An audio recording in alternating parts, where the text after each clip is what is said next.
Former Secretary of Defense James Mattis castigated President Donald Trump as the first president in my lifetime who does not try to unite the American people in a forceful rebuke of his former boss as nationwide protests have intensified over the death of George Floyd. Read Mattis' statement, "In Union There Is StrengthI. I have watched this week's unfolding events, angry and appalled." The words, "equal justice under law," are carved in the pediment of the United States Supreme Court. This is precisely what protesters are rightly demanding. It is a wholesome and unifying demand, one that all of us should be able to get behind. We must not be distracted by a small number of lawbreakers.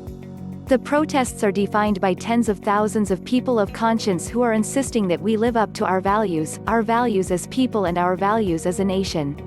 When I joined the military, some 50 years ago, I swore an oath to support and defend the Constitution.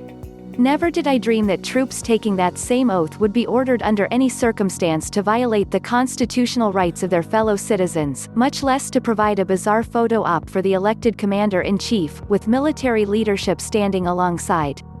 We must reject any thinking of our cities as a battlespace that our uniformed military is called upon to dominate.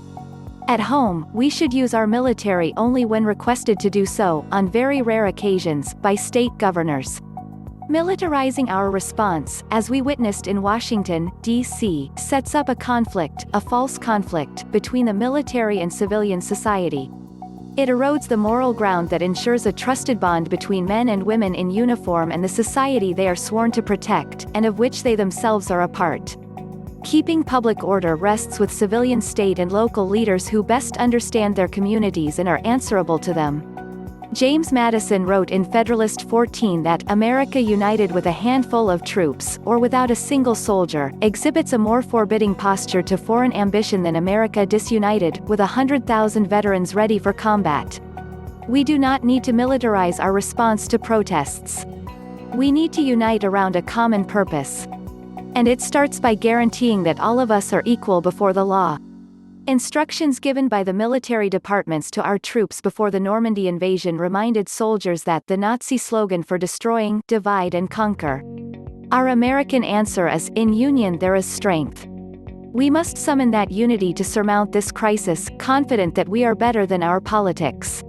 Donald Trump is the first president in my lifetime who does not try to unite the American people, does not even pretend to try. Instead, he tries to divide us. We are witnessing the consequences of 3 years of this deliberate effort. We are witnessing the consequences of 3 years without mature leadership.